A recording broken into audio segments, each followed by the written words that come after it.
Bueno, muy buen día, queridos hermanos y hermanas. Me da gusto darles la bienvenida a su clase de la historia de la Biblia y sus traducciones. Bueno, estamos analizando, ¿no? El tema de cómo de alguna y otra manera empezó a formularse el canon del Nuevo Testamento y cuál ha sido el proceso más natural, diríamos, que se tuvo para poder llegar a esta comprensión de que los 27 libros que nosotros tenemos actualmente son lo que consideraríamos palabra de Dios, literatura inspirada, revelación de Dios y que también tienen el mismo concepto de inerrancia bíblica, ¿no? Entonces, vamos a seguir en este viaje y voy a compartir la pantalla para, voy a compartir la pantalla para ver esta información. Bien, ahora nos vamos a situar. Perdón, tenía que haber hecho algo antes. Bueno, nos vamos a situar en la clase pasada. Nos situamos en lo que era un resumen básicamente de los actos, los hechos, quizá más importantes y más sobresalientes que se tuvieron en el primer y segundo siglo de nuestra era y cómo los grandes movimientos cristianos, la misma dinámica de formación que tuvieron los apóstoles, las primeras comunidades cristianas, dieron como resultado empezar a escribir literatura, ¿no? Entonces, ahora vamos a ver cómo fue este proceso de recepción, cómo se empezaron a recibir, cómo se empezaron a concebir los libros, ¿no? Que finalmente conformarán el canon nuevo testamentario. Y en qué momento, poco a poco, paulatinamente, se les dará autoridad, ¿no? Para considerarlos como divinos. Los escritos de los apóstoles y de los otros seguidores de Jesús, especialmente la mayoría de aquellos escritos que luego se incluyeron en el conjunto que llamamos el Nuevo Testamento, ¿no? Principalmente, que habíamos dicho, las cartas paulinas, gozaron desde muy temprano de una calurosa recepción y se convirtieron en fuente de autoridad para los escritores cristianos de los años subsiguientes. Más o menos después del 60, ¿no? 63 es la muerte de los tres grandes líderes que la iglesia tiene. Evidentemente, dentro de ellos hay uno que casi las 3/4 del Nuevo Testamento lo debemos a él, que es el apóstol Pablo. Entonces, evidentemente, cuando empiezan a morir los primeros discípulos que tuvieron contacto con el Señor, su enseñanza empieza a compartirse con otras personas, ¿no? Con otras personas que de a poquito van a ir tomando el lugar de liderazgo que los apóstoles van dejando tras su muerte, ¿no? Entonces, hay, hay testimonio de que estos escritores, estos líderes que se volvieron escritores y en muchos casos apologetas, que explicaba la clase pasada, hermanos, que un apologeta es aquel que defiende la fe, ya que se habían introducido muchas ideas gnósticas principalmente a el núcleo o a la comunidad cristiana. Entonces, estos escritores, ¿no? Citan, toman como fuente de autoridad a estos escritos, ya sea los evangelios, ya sea los escritos paulinos, ¿no? Y los empiezan poco a poco a tomar como una referencia de autoridad. De allí que desde muy temprano los aceptan, los adoptan, ¿no? Los adoptan y los empiezan a comunicar. Vamos a ver algunos ejemplos de los padres de la iglesia al respecto. Cuando se leen los escritos de los padres apostólicos, que esa es otra denominación que se le da a esta generación de líderes, ¿no? Porque evidentemente los apóstoles no estaban, tuvieron que levantarse una nueva generación de líderes, y a ellos la historia les ha denominado la expresión padres de la iglesia, padres apostólicos, donde puede notarse la presencia en estos escritos de la enseñanza netamente apostólica, netamente de aquellos que estuvieron en contacto directo con el Señor Jesucristo. Y tal como lo conocemos por los libros canónicos ahora que tenemos en nuestras Biblias. Incluso dentro de estos escritos hay citas de todo el Nuevo Testamento. O sea, de los 27 libros, estos escritores cristianos o padres apostólicos, ¿no? Tomaron citas de lo que ahora nosotros consideramos ya como palabra de Dios.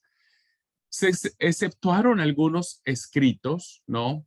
Que no se ha encontrado como registro de que hayan tomado como fuente para citar Filemón, segunda y tercera de Juan. Y tanto segunda de Pedro, Santiago y Judas se citan muy poco. Ya cuando entremos al Nuevo Testamento, hermanos, les voy a explicar por qué esta diferenciación. Porque al igual que los libros del Antiguo Testamento, algunos libros, costó, diríamos, en el sentido muy bueno de la palabra, diríamos, ¿no? Costó trabajo de que pudiesen entrar al canon bíblico. Ya tendremos la oportunidad de explicar por qué. Y lo mismo sucede con algunos libros del Nuevo Testamento, ¿no? Que costó mucho trabajo, incluso hasta el siglo de la Reforma, con el personaje de Martín Lutero. Lutero incluso desdeñaba o rechazaba o incluso llegó a no considerar como inspirado la carta de Jacobo, la carta de Santiago que nosotros tenemos, la epístola de Santiago, y pensó que no tendría que ser considerada como canónica. Ya miraremos, hermanos, que dentro de todo este proceso hubo muchas voces dentro de esto, pero finalmente la mayoría, ¿no? De estas voces predominó para que los libros que ahora nosotros tenemos, los 27 libros, puedan ser considerados como canónicos. Ahora, ¿quiénes son estos más o menos los padres apostólicos más sobresalientes o los padres de la iglesia que se le conocen? Que ustedes los van a escuchar mucho, ¿no? Mucho en muchas clases. En muchas clases van a escuchar estos nombres porque principalmente van a tener una materia en, no sé si en segundo o tercer año, no recuerdo, que se llama apologética. Ustedes van a tomar una materia que se llama apologética, que básicamente tiene que ver con la defensa de la fe. Y ustedes van a escuchar mucho estos nombrecitos, ¿no? Que son los líderes posteriores a la edad o a la generación apostólica. Entonces tenemos, por ejemplo, a Papías de Hierápolis.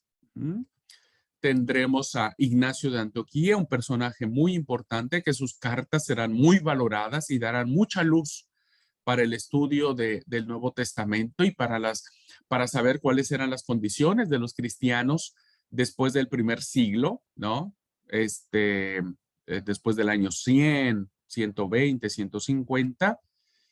Tendremos también un gran referente que será Policarpo de Esmirna, ¿no? Eh, Cuando se les dice es porque es el lugar donde ellos oficiaron, donde ellos llevaron a cabo su ministerio, ¿no? Entonces Papías fue el obispo de la ciudad de Hierápolis, Ignacio fue el obispo de la ciudad de Antioquía, Policarpo fue obispo de la ciudad de Esmirna, tenemos a Justino el Mártir, que también es un gran referente para entender este periodo, y un personaje más que es Irineo de Lyon, que va a ministrar en lo que hoy conocemos como Francia.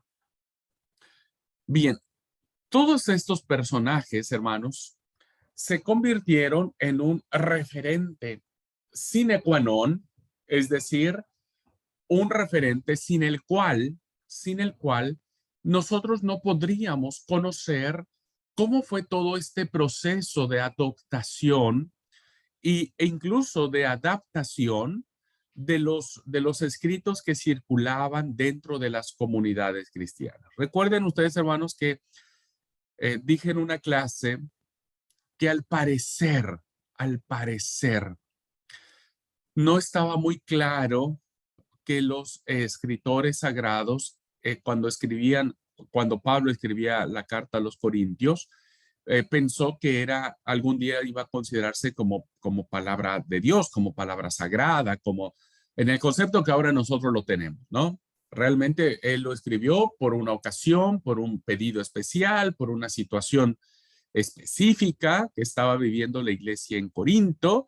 Y entonces estos personajes que tenemos en pantalla y muchos más nos van a nosotros a mostrar cómo fue este ejercicio o este proceso.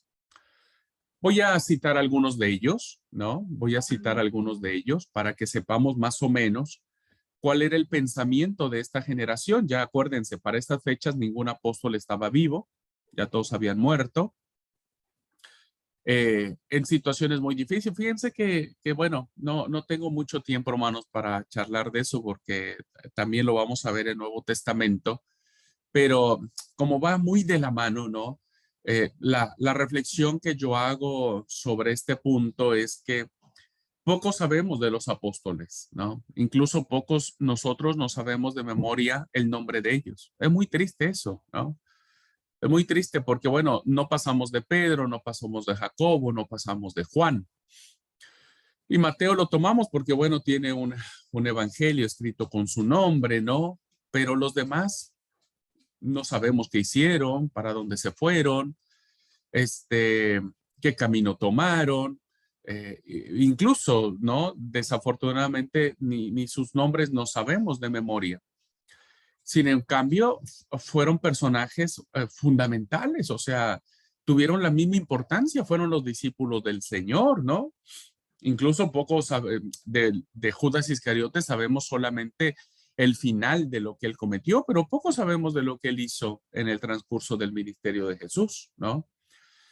Bueno, este paréntesis solamente es para decirles, hermanos, que para estas fechas, después del siglo primero, incluso antes, bueno, se cree que el último apóstol que muere es Juan, ¿no? En la última década del primer siglo, 90, 100. Diríamos que ya para el inicio del segundo siglo, ningún apóstol vive, ningún discípulo, ni Judas el cananista, ni ah, este, eh, ni Zebedeo, ni Tomás, ni Felipe, ni los otros discípulos que el Señor tenía, incluido Pedro, Jacobo, Santiago, ¿no? Eh, Juan, etcétera. Cierro el paréntesis solamente para llamar la atención de que hay un libro que de verdad que hoy estoy olvidándome y lo leí completo porque fue una de mis intrigas de qué es lo que había pasado con los apóstoles y que no teníamos no hay muchas fuentes que nos hablen al respecto, ¿no? Porque no tenemos registro al respecto. Ahora me he de acordar del libro, incluso no sé si lo traje de México o desafortunadamente lo dejé en México. En fin.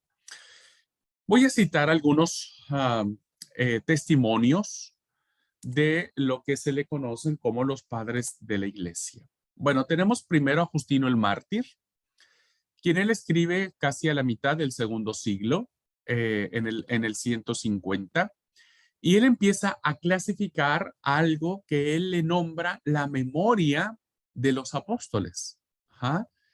Que vendrían a ser básicamente lo que nosotros conocemos como los evangelios. ¿Ja? Y él les nombra las memorias de los apóstoles. Y junto con los escritos de los profetas, porque recuerden que el canon hebreo era también reconocido como palabra de Dios dentro de las comunidades cristianas.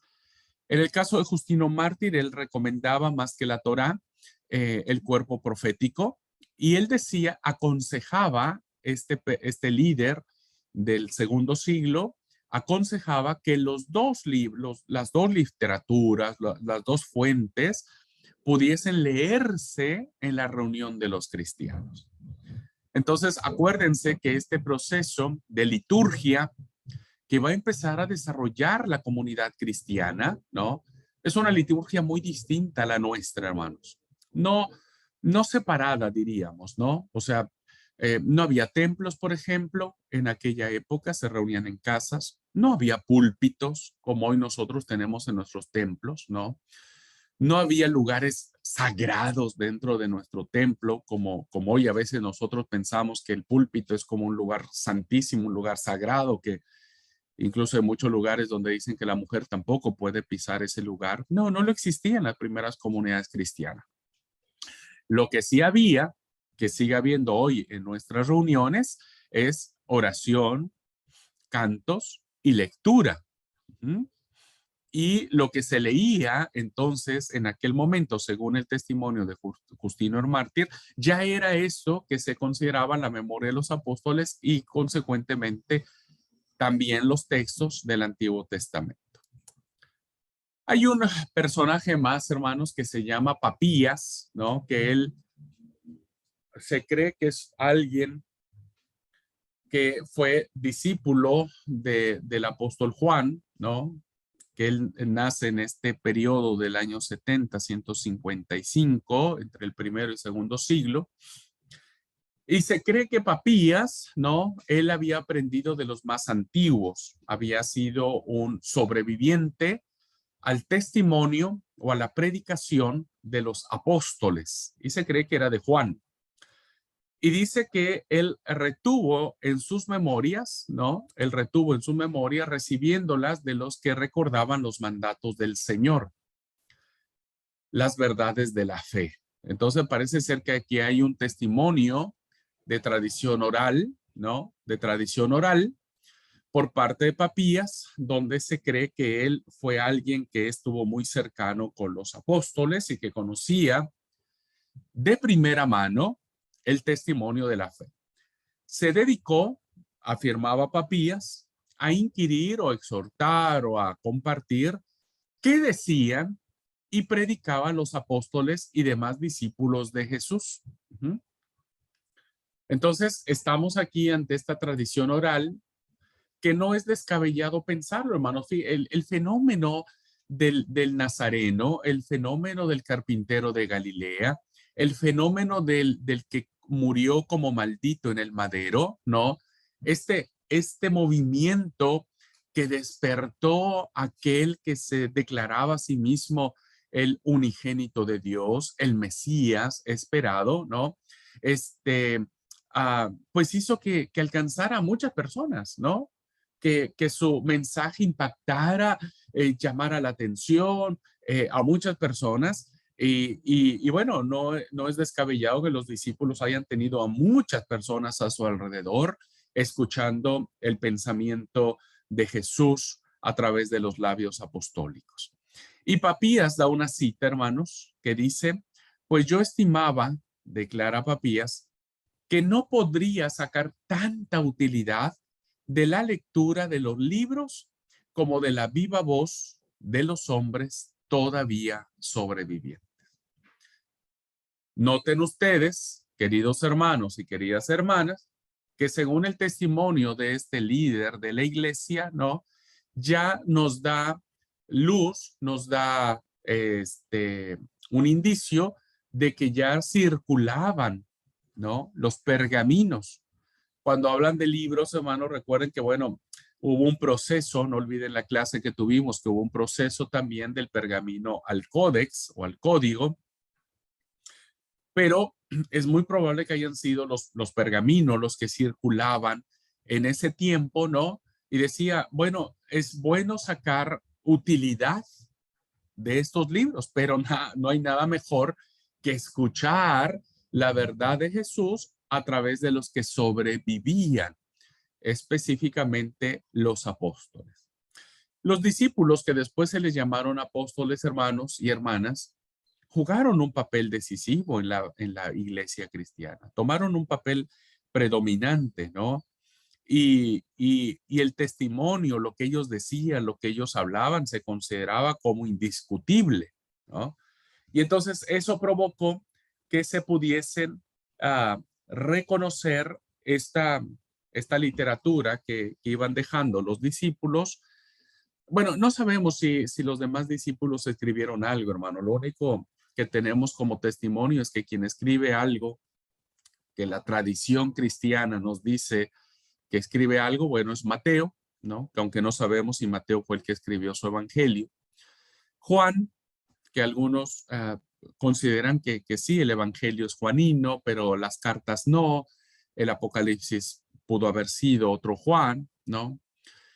Eh, Pedro, el apóstol Pedro, que tenemos dos cartas, ¿no? Algunos atribuyen la primera carta como autógrafa del apóstol, la segunda carta parece ser que es de un discípulo suyo, o puede ser también de él, algunos consideran que sigue siendo de él. Pero bueno, de los demás personajes no tenemos, de los demás discípulos no tenemos una clara mención de si hubo algún escrito por parte de ellos. Si lo hubo, pues se perdió en el tiempo. Se perdió en el tiempo. Bien. Lo vamos a ver, voy a dar algunos detalles mucho más en la siguiente materia, que es Introducción al Nuevo Testamento. Hay otro testimonio, hermanos, de cómo este fenómeno, esta necesidad que tuvo la iglesia del primer siglo de poder empezar a discriminar qué de esa literatura se consideraba como palabra de Dios. Recuerden que hubo una necesidad, evidentemente, ante un montón de literatura que proliferaba en aquel tiempo, ¿no? Principalmente por ideas gnósticas, ¿no? Entonces, hubo un hombre, ¿no? Un personaje interesante, diríamos, para estudiar sobre estos efectos que estoy platicando, que se llamó Marción y que desarrolla la famosa herejía marcionista. Una herejía es aquello que es falso, que es que ha sido alterado para un fin personal. Y vamos a tener la primera herejía en la iglesia, que se le conoce como la herejía marcionista.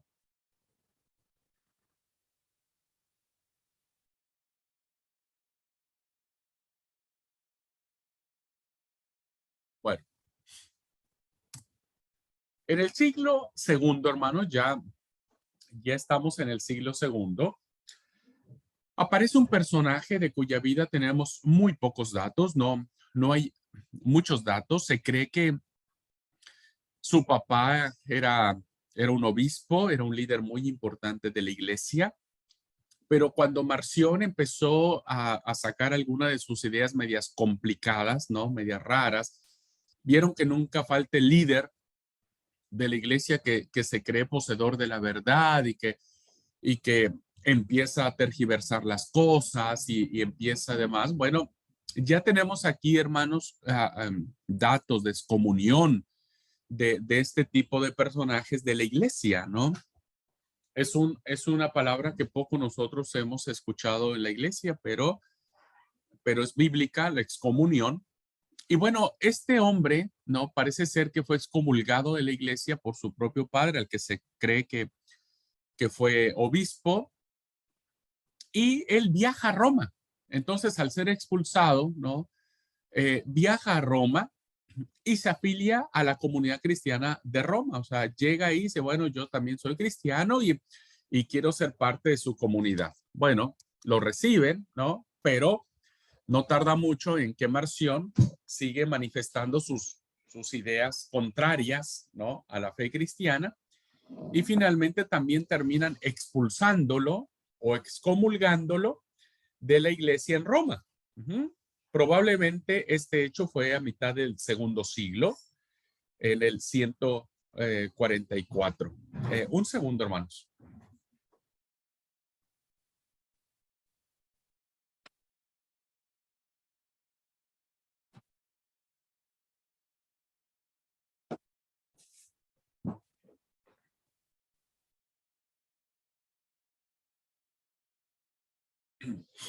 Perdón, no había abierto las cortinas de mi oficina y de por sí que soy morocho y luego todo oscuro, pues no me voy a ver más. Bueno, entonces, este hombre, ¿no? Empieza a trabajar en una idea que es la siguiente. Fue influido por creencias no cristianas, básicamente, insisto, gnósticas, que era un movimiento que hizo mucho daño al cristianismo del primer y segundo siglo. Hasta la fecha, ¿no? Hasta la fecha tenemos muchas ideas gnósticas. Y él considera, hermanos, que el Dios de quien habla el Antiguo Testamento no es el Dios verdadero. ¿Mm? Por lo que rechazó en bloque todos los libros de la Biblia hebrea. Es decir, que de una, él dijo, lo que está revelado en el Antiguo Testamento no es el Dios verdadero, por lo tanto es falso, por lo tanto no debe ser palabra de Dios. Según él, ¿no? El verdadero Dios estaba solamente reflejado en el Evangelio de Lucas y por 10 epístolas paulinas. Todas las epístolas paulinas, menos las cartas pastorales, que sería Timoteo, la primera y segunda Timoteo, Tito, Filemón. Y Hebreos tampoco consideraba que Pablo la haya escrito, por lo tanto no entraba. Aunque esos libros que aceptó, Lucas, el Evangelio de Lucas que él aceptó y las cartas paulinas, hizo muchos recortes de algunos textos, algunas citas que aludían al Antiguo Testamento. Pues consideraba Marción que la iglesia había manipulado el texto y lo había pervertido. Tenemos la primera herejía, hermanos, porque la concepción que Marción tenía de la revelación de Dios del Antiguo Testamento, él decía que el Antiguo Testamento reflejaba un Dios violento, vengativo, asesino, sangriento, cruel y despiadado. Y por lo tanto, esta mención de un Dios que manda la guerra, un Dios que permite la muerte, el asesinato y que incluso lo ordena, Marción decía, por lo tanto, ese es un Dios falso, es un Dios cruel, eso no refleja el verdadero Dios. Y el verdadero Dios es el que refleja el Dios del amor, de la gracia, de la bondad, de la misericordia, del perdón, de la amistad, y eso solamente está en el Nuevo Testamento. Pero no en todo, decía Marción. ¿Mm? Y entonces Mateo, pues evidentemente lo recorta, lo saca de ahí porque Mateo tiene muchas citas referidas al Antiguo Testamento. Lo mismo sucederá con Marcos, con Juan, ¿no? Y solamente para él será el Evangelio de Lucas. ¿Mm? Porque Lucas, como es escrito a los griegos, ¿no? A una comunidad griega, diríamos, a una comunidad de influencia más griega, ¿no? Entonces se lo toma, pero también le hace recortes. Todo aquello que huela Antiguo Testamento, hay que sacarlo, porque según Marción, la iglesia había manipulado los textos de tal manera que los había introducido, ¿no? Los había sobrescrito, diríamos, y entonces, bueno, no deberían considerarse como palabra de Dios.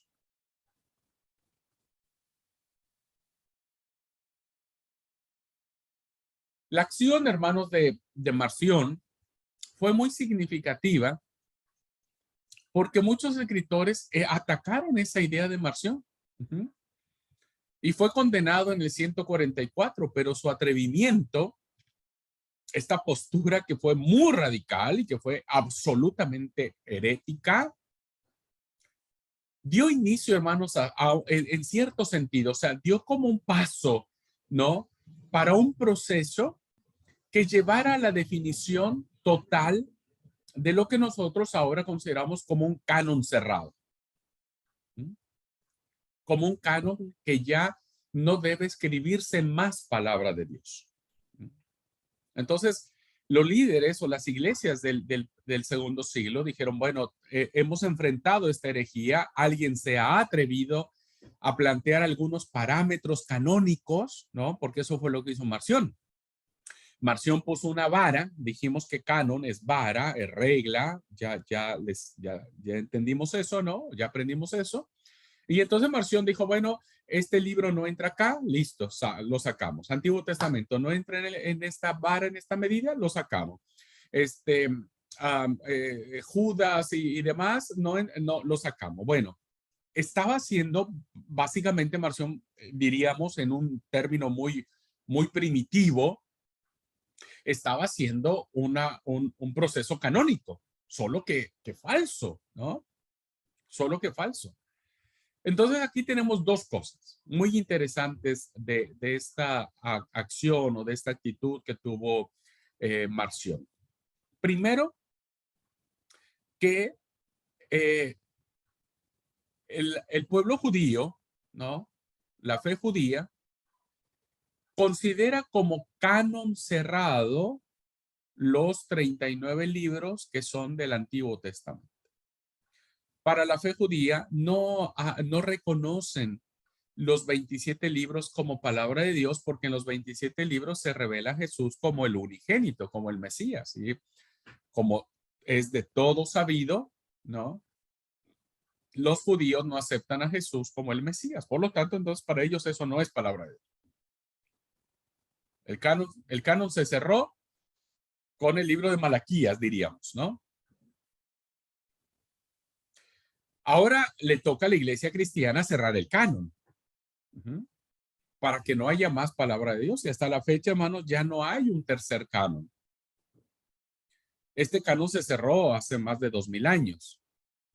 Y entonces para nosotros ya, ahora sí, de manera definitiva, el canon está cerrado. Pero para nosotros el canon, hermanos, o la revelación de Dios abarca tanto el Antiguo Testamento, que se le conoce, como el Nuevo Testamento. Pero ya no hay nada, nadie hoy se atrevería, hermanos, o pena de que lo saquemos de la iglesia o lo excomulguemos, nadie se atrevería hoy a escribir un texto, ¿no? Una carta, un libro, llámelo como quiera, y proclamar que es palabra de Dios. Aunque hay muchos intentos. Se escribió el libro del Mormón, por ejemplo, ¿no?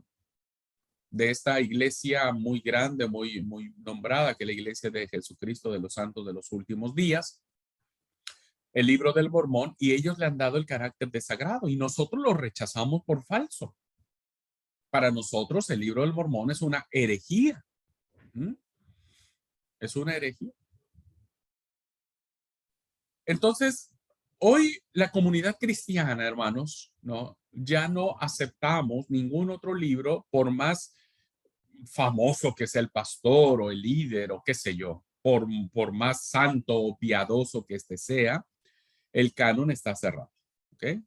Ahora, lo segundo que quiero decirles de esto es que la herejía marcionista, ustedes saben que sigue estando presente en nuestras iglesias. Aún sigue estando presente la herejía marcionista, y yo me he topado con muchos que siguen teniendo este pensamiento de Marción. Hay muchos líderes, incluso predicadores, que no les gusta predicar del Antiguo Testamento porque no entienden cómo Dios permitió tantas cosas y demás, ¿no? Y entonces para ellos el Antiguo Testamento no existe, y entonces para ellos es solo la gracia, es solo Cristo, solo Cristo. Entonces, porque Cristo es buena onda, porque Cristo es perdonador, porque Jesús vino a mostrar a un Padre amoroso, a un Padre bondadoso, y por lo tanto, bueno, ese es el Dios que a mí me gusta, y por lo tanto ese es el Dios que yo predico. Y de verdad hay muchos líderes que se rehúsan a predicar del Antiguo Testamento porque no le encuentran utilidad a esa literatura, ¿no? Y esa es una herejía, esa es una falsedad llena de toda falsedad, llena de toda falsedad. Pero hoy nos acompaña la herejía marcionista, ¿eh? Hoy mucha gente dice, no, para mí Dios es bueno, es amoroso, y yo no concibo al Dios que se enoja del Antiguo Testamento, ¿no? A un Dios que reclama justicia, ¿no? No me gusta. Y como no me gusta, pues no, pues no lo sigo, ¿no? Bueno, esas actitudes tienen que ver con la influencia marcionista que desgraciadamente no se desarraigó de la historia cristiana y que nos sigue persiguiendo hasta el día de hoy. ¿Mm?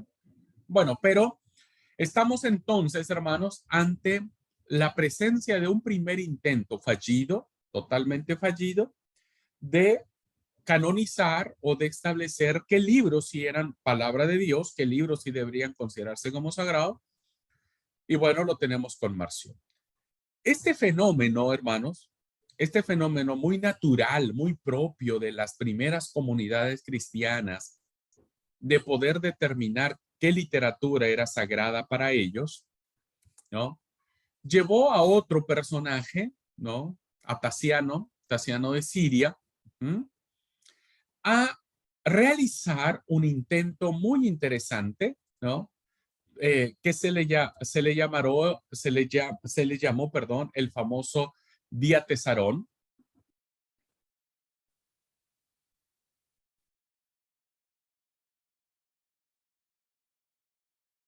Mm.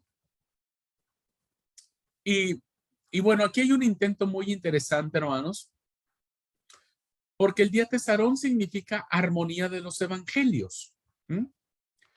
A finales del siglo segundo, ya estamos más o menos en el 170, 180 de la era cristiana, Tasiano, que había sido discípulo de Justino el Mártir, el que citamos anteriormente, ¿no?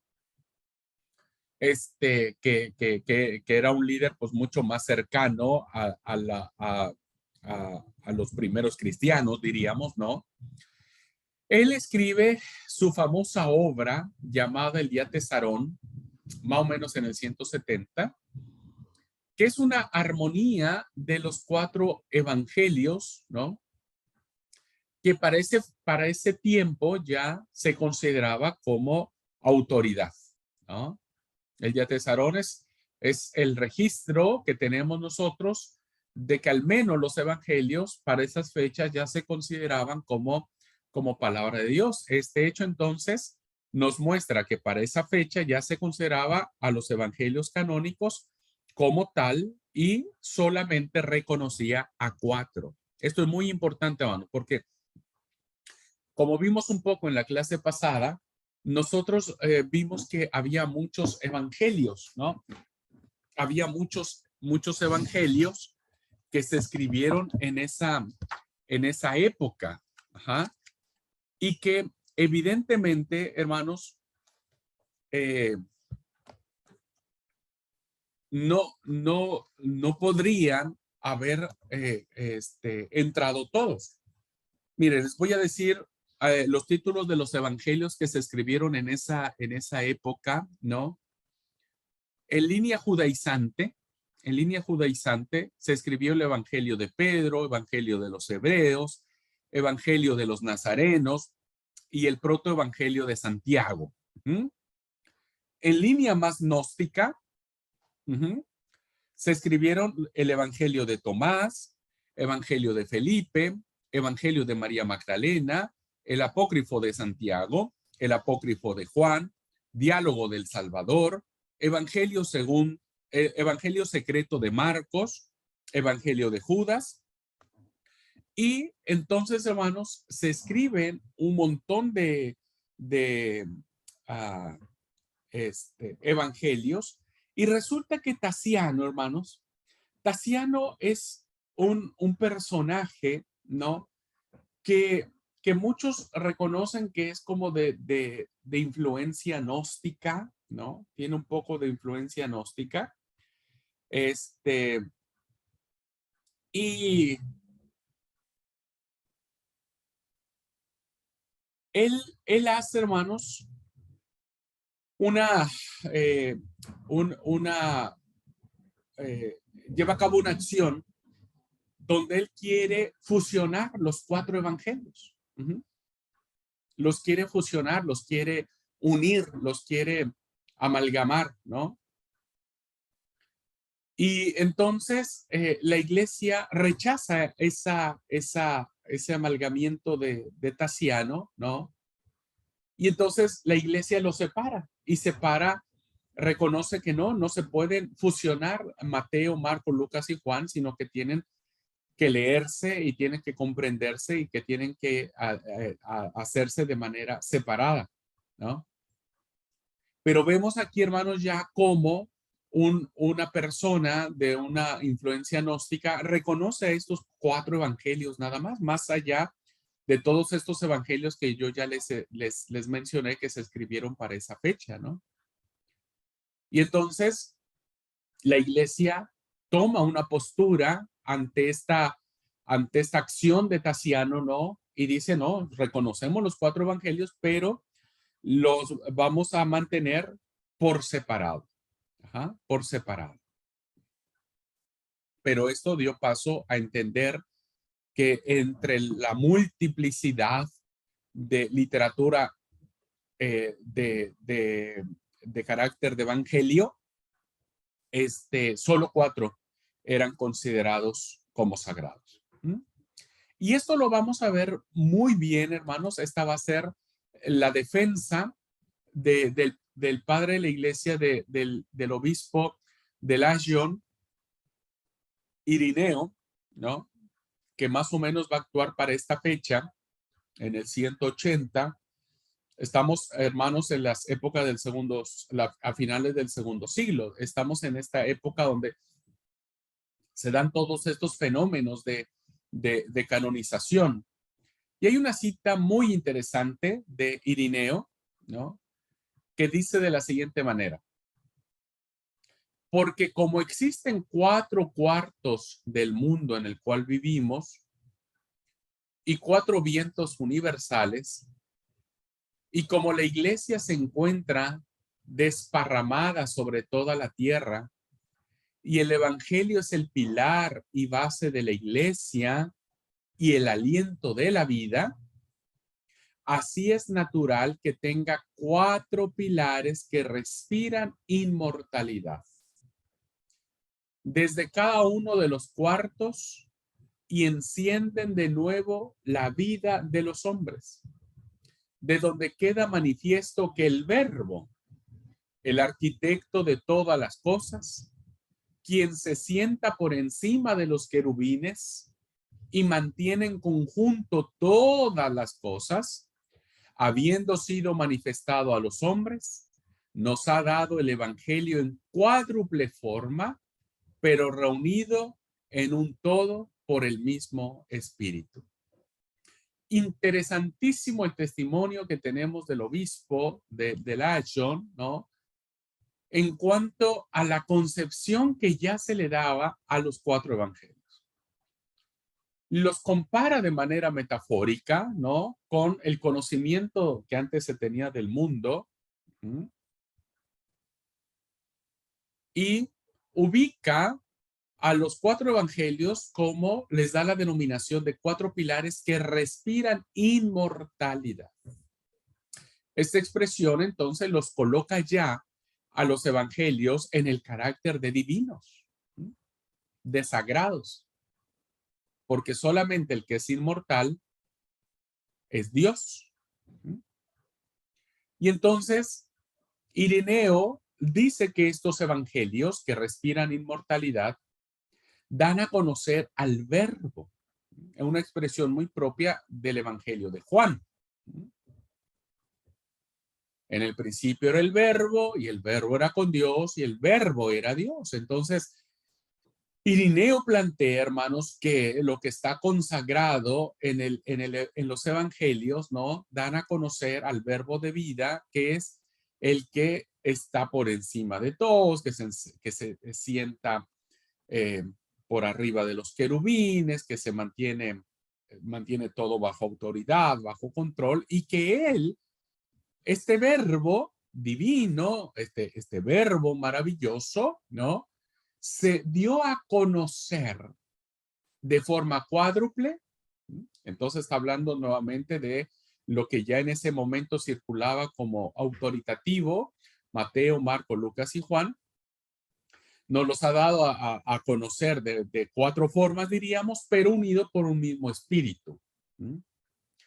Es decir, un poco haciendo la apología del diatesarón, ¿no? en donde Tasiano, perdón, quería fusionar todo como en una sola idea y entonces eso provocaba que muchas cosas quedaran fuera, ¿no? Como vamos a ver al rato en la famosa Exapla. Irineo dijo, no, debemos reconocer que cada evangelio tiene su propia forma de darnos a conocer el verbo divino, pero los cuatro tienen un solo espíritu, no son diferentes. ¿Mm? Este testimonio, hermano, va a ser muy importante para que nosotros cuando entremos a estudiar los evangelios sinópticos y el evangelio de Juan, entendamos por qué se separan tres evangelios de uno. Pero no se separan, hermanos, porque digan cosas diferentes, sino que las formas en que utilizan los escritores son diferentes. Sin embargo, el mensaje sigue siendo el mismo.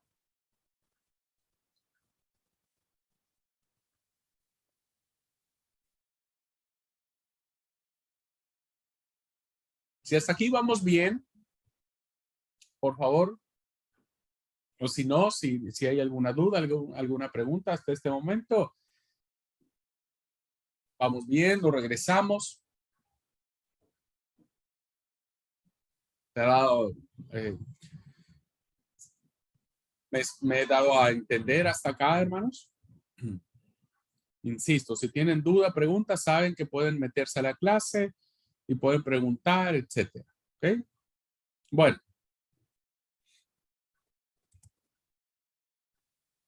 Tenemos una evidencia, hermanos y hermanas, que se le conoce como el famoso canon de Muratori. ¿Mm? El canon de Muratori. Bueno, lo que tenemos ahí en pantalla en la foto es un fragmento de este canon, en donde ya se tiene una idea, queridos hermanos, ya se tiene una idea de, para estas fechas que ahora les voy a decir, que es a finales del siglo segundo, principios del siglo tercero, donde ya hay un registro mucho más formal, diríamos, mucho más formal de la canonización de los libros sagrados. ¿Por qué se le llama canon de Muratori? Bueno, este nombre, hermano, se le da, que es el personaje que aparece allí en su pantalla. Ajá, él es Luis Antonio de Muratori. Así se llama este personaje que está en su pantalla. Nace en 1672 y muere en 1750.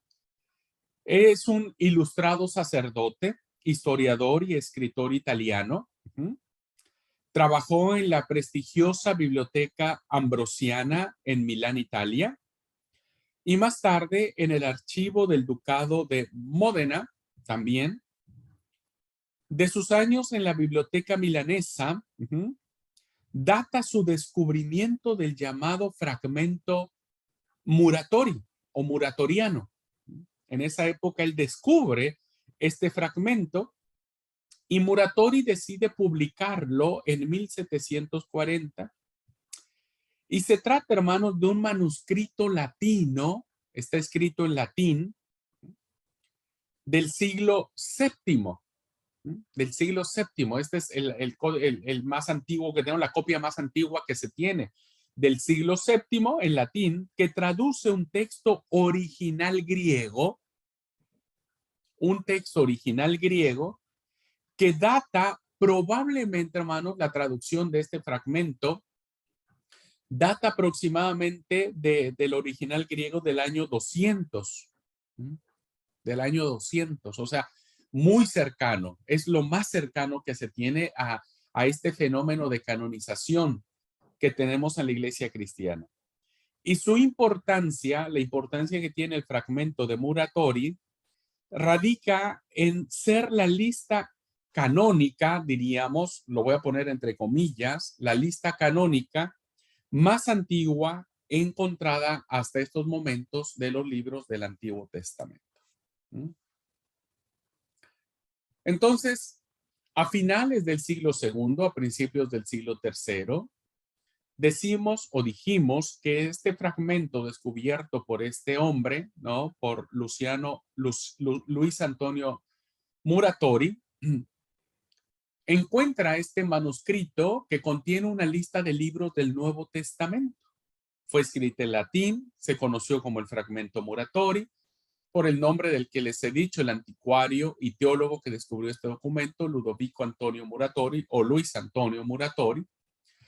Y en este fragmento, hermanos, encontramos o se menciona por lo menos como aceptados dentro de la, ya para esa fecha, ¿no? Siglo II, siglo III, 22 de los libros que componen nuestra versión del canon del Nuevo Testamento. ¿Qué quiere decir? Esto es muy valioso porque este es el testimonio escrito más cercano que tenemos, más antiguo que tenemos, diríamos, ¿no? Para darnos cuenta que ya se empezó a hacer para esas fechas como un listado, como una necesidad de hacer un canon cerrado. Y en este fragmento se encierran estos 22 libros. Solo faltan, hermanos, o sea, hay Mateo, Marcos, Lucas, Juan, Hechos, Romanos, Corintios, etcétera. Solo faltan los siguientes libros en este fragmento: Hebreos, Santiago, Primera y Segunda de Pedro y Tercera de Juan.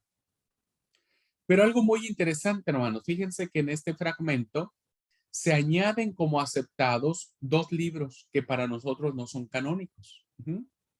El Apocalipsis de Pedro y la Sabiduría de Salomón.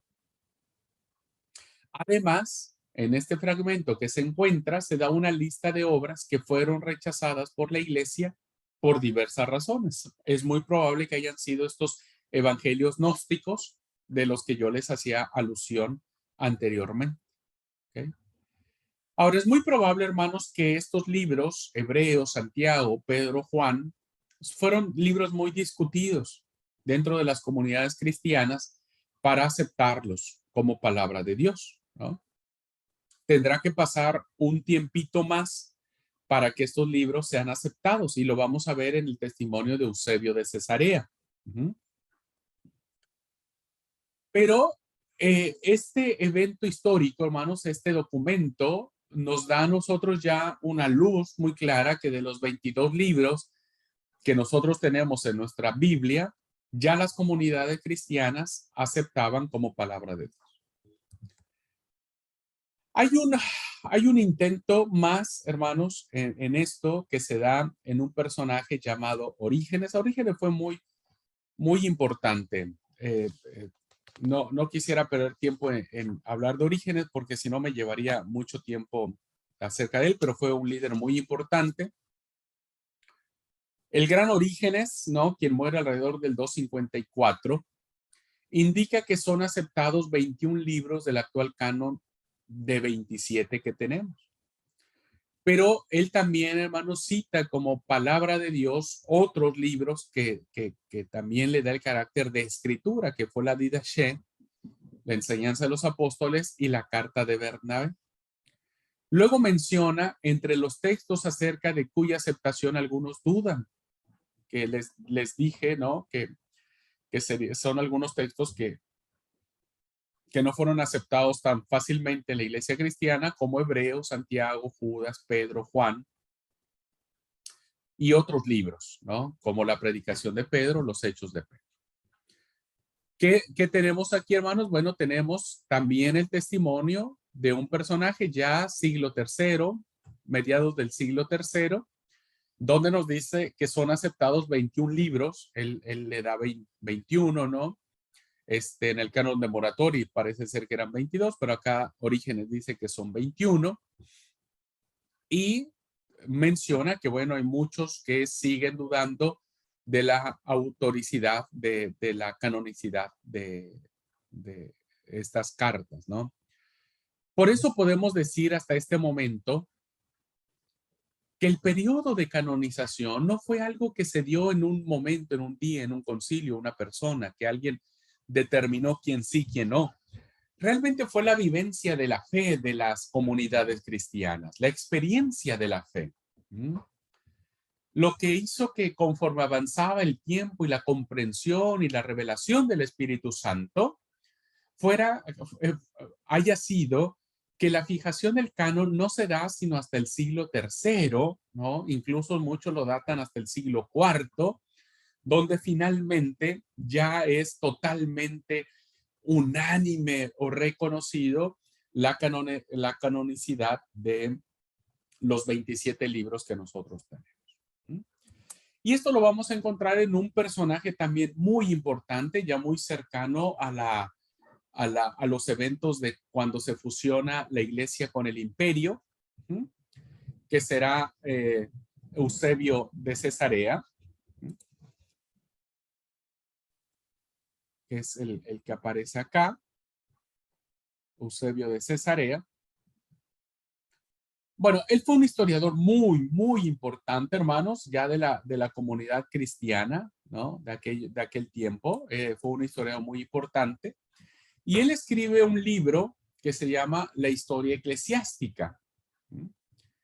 Y él cita, hermanos, en una de sus síntesis, la situación a principios del siglo IV, en cuanto al estado de los libros sagrados que había dentro del cristianismo, y así dice el padre de la historia eclesiástica. Voy a leer textualmente la cita que hace Eusebio de Cesarea sobre este punto. Dice, en primer lugar, hay que poner la tétrada santa de los evangelios a lo que sigue, a los que sigue el escrito de Hechos de los Apóstoles. Y después de hay que poner en lista las cartas de Pablo. Luego se ha de dar por cierta la llamada primera de Juan, también la de Pedro. Después de estas, si bien parece, o si parece bien, puede colocarse el Apocalipsis de Juan, acerca del cual expondremos oportunamente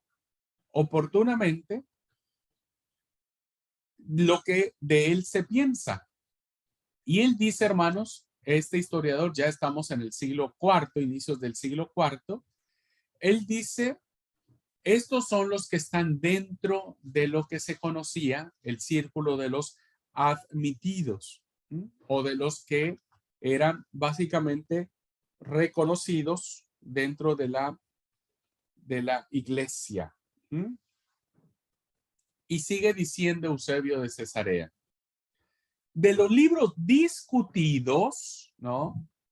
En cambio, y que sin embargo son conocidos de la gran mayoría, tenemos la carta llamada de Santiago, la de Judas y la segunda de Pedro, así como las que se dicen ser segunda y tercera de Juan, ya sea del evangelista, ya de otro del mismo nombre. Entonces hay un segundo grupo aquí en donde Eusebio de Cesarea coloca que la iglesia los ubicaba dentro de los que se discutían su canonicidad, ¿no? Entre los espurios, es decir, entre aquellos que se deben considerar como no admitidos, ¿no? Colóquense, dice Eusebio, aún como dije, si parece el Apocalipsis de Juan. Algunos, como dije, lo rechazan, mientras otros lo cuentan entre los libros admitidos. Bien, hermanos, ya para entonces, para estas fechas, encontramos que estos testimonios de estos libros, ¿no? Ya están circulando, algunos lo están tomando como palabra de Dios, algunos lo están rechazando, algunos están discutiendo si son sagrados o no, ¿no? Pero ya para esta fecha, todos los libros, los 27 libros del Nuevo Testamento que nosotros tenemos, ya aparecen en algunas comunidades cristianas como palabra de Dios, como el canon cerrado. Y no van a admitir a ninguno más y tampoco van a rechazar a ninguno más. Algunos aceptaban el Apocalipsis de Juan como canónico y otros no lo aceptaban como canónico. pero la gran mayoría de la cristiandad para esas fechas lo consideraba como canónico. Las razones las voy a esgrimir en la clase de Nuevo Testamento. Ahora solamente estamos viendo los testimonios históricos de cómo se da este proceso de formación y de canonización del Nuevo Testamento. Hay una referencia muy interesante, hermanos, del gran historiador Flavio Josefo, ¿no? Donde él dice lo siguiente, miren, a ver, la cita que estoy poniendo aquí, hermanos, es una cita muy discutida, porque esta es la cita de una fuente extrabíblica, o sea, que no es en la Biblia, que no es una información de la Biblia, sino que es de una fuente de alguien que está fuera, por eso es extrabíblico. Es muy discutida porque esta es una cita muy valiosa, porque aquí se da testimonio de que Jesús existió. Vieron que hoy hay una idea de decir que Jesús fue un invento, o sea, él no existió, no, fue un mito que creó la iglesia primitiva, pero que Jesús no existió históricamente.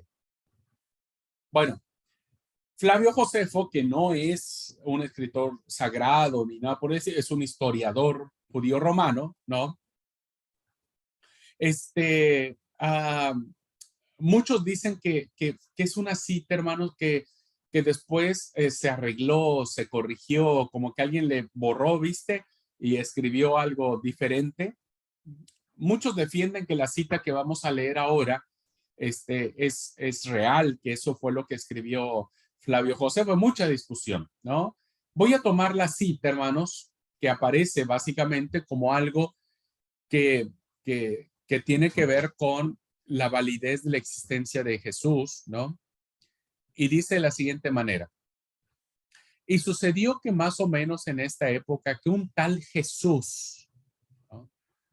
Un hombre sabio, si es que en verdad podemos llamarlo un hombre, fue obrador de hechos maravillosos, el maestro de hombres que recibe la verdad con placer. Llevó tras sí a muchos judíos y a muchos griegos también. Este hombre era el Cristo. Hay mucha duda, hermano, porque en los originales más antiguos no dice Cristo, sino dice Crestos, Crestos. Y entonces muchos alegan, ¿no? Que era un personaje, que era otro hombre llamado Crestos, no era Cristo. Por eso dicen que a veces los acusan que los cristianos después como que le borraron esa palabra de Crestos y le pusieron Cristo, pero muchos defienden que así está escrito, que este fue el original de Flavio Josefo. Dice, este hombre era el Cristo. Y cuando Pilato lo hubo condenado a la cruz debido a la acusación que le formularon los principales hombres de entre ellos, aquellos que lo amaban desde el principio continuaron amándolo, porque él apareció vivo a ellos al tercer día, habiendo hablado los profetas divinos todas estas cosas maravillosas y otras 1000 acerca de él. Y hasta ahora la tribu de los cristianos, llamados así por causa de él, no ha desaparecido. Entonces tenemos aquí, hermanos, el testimonio de un hombre que hablaba de Jesús, ¿no? ¿Quién fue Jesús? Y que además la tribu que se llamaba los cristianos, dice él, no ha desaparecido. Y bueno, esta es una cita que se hace de Flavio Josefo al respecto. Me parece interesante que ustedes lo conocieran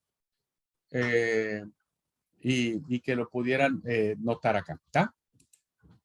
Bien, termino, hermanos, entonces esta clase con el siguiente resumen.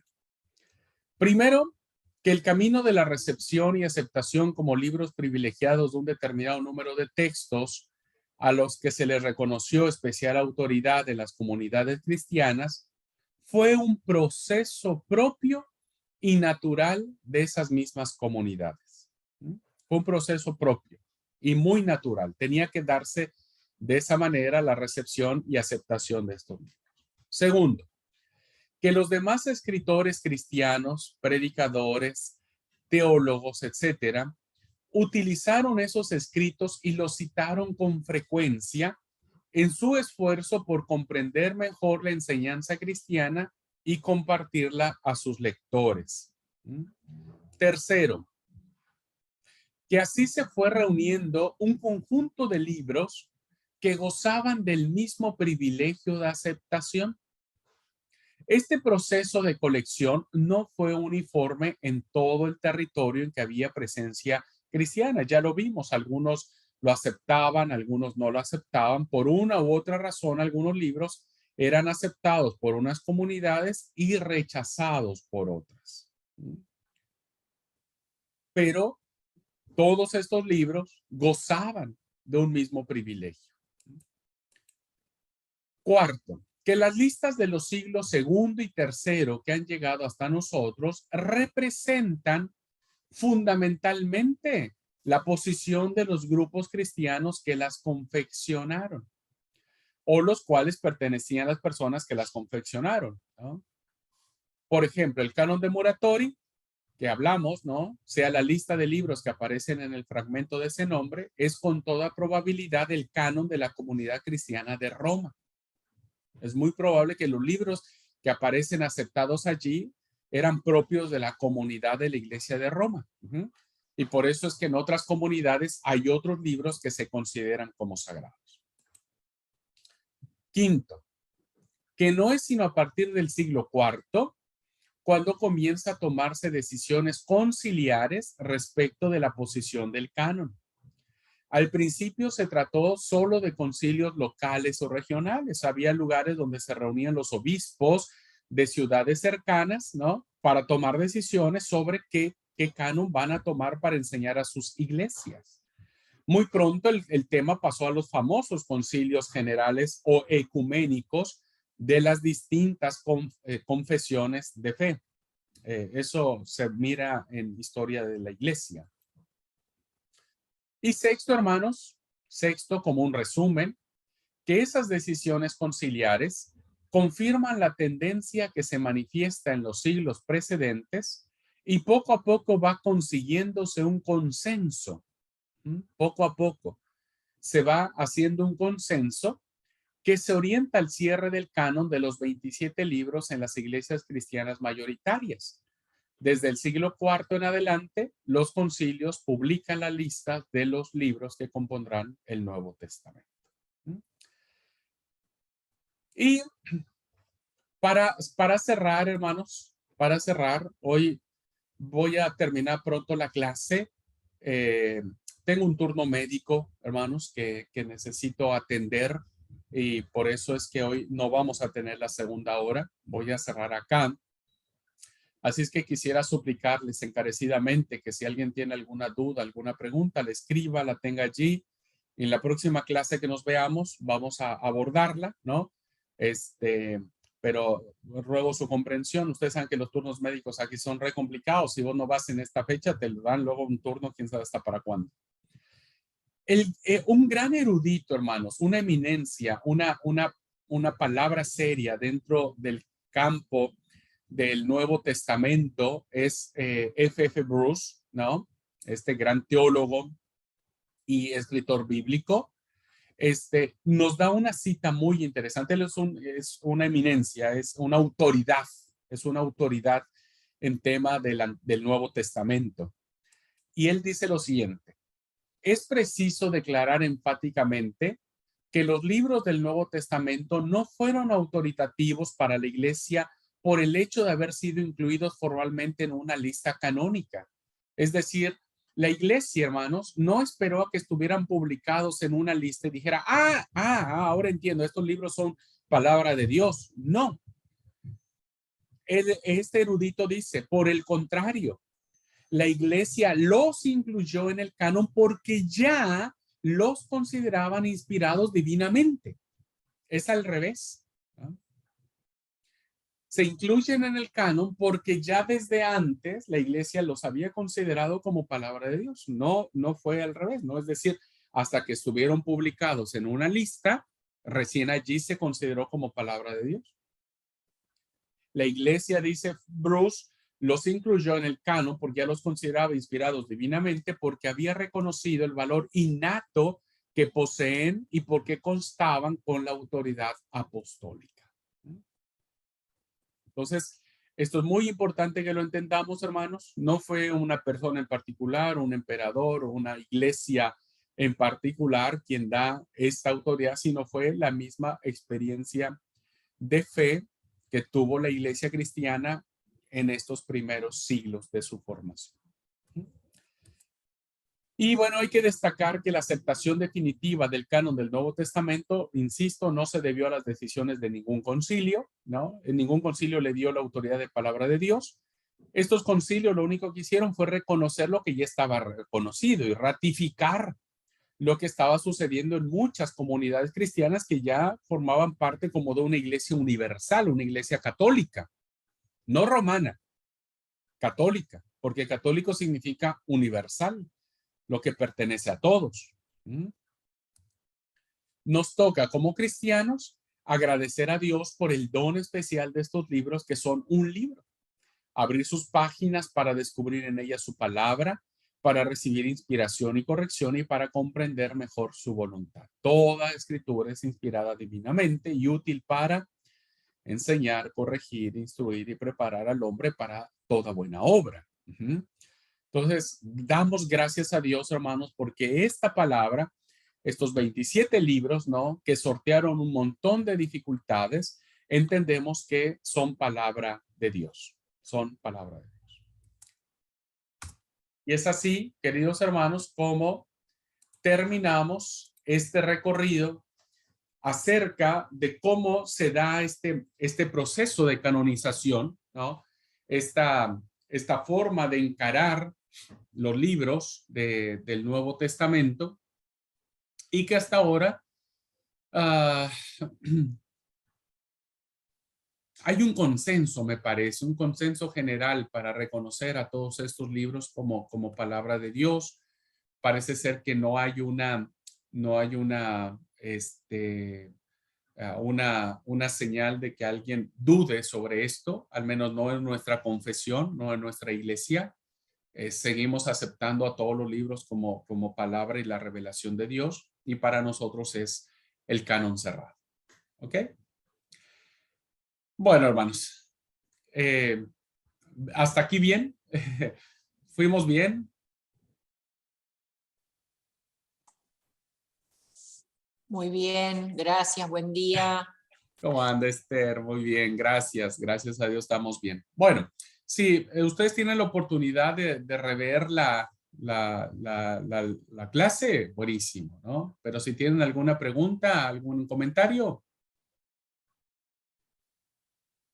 ¿Se entendió, hermanos? ¿Me fui claro al respecto? Sí, muy bien, muy bien. Bueno, pues gracias a Dios por ello. Bueno, la próxima clase, hermanos, vean nuevamente la clase. Hay muchos datos que ustedes tienen que más o menos conocer, ¿no? Y que reafirmar. Pueden volver a ver la clase. Y quiero decirles que ya la próxima semana, nuestra última semana del curso, vamos a dedicarnos a ver lo que son las traducciones modernas. Vamos ahora a ver acerca de las traducciones, ¿no? De la Biblia. Vamos a ver un poco la Vulgata Latina de Jerónimo. Vamos a ver un poco la Biblia del Oso, la Reina Valera, las traducciones, las versionadas, etcétera, etcétera. Bueno, eso lo vamos a ver la próxima semana. Dale, Mario, no te preocupes, entiendo. A veces hay que trabajar. Alguien tiene que trabajar en esta familia. Bueno, hermanos, los dejo. Que Dios los bendiga. Que tengan un feliz fin de semana. Nos vemos la próxima semana, pero nos vemos en el diplomado el próximo sábado, Dios mediante. Dios les bendiga. Chao. Abrazos para todos. Muchas gracias. Bendiciones.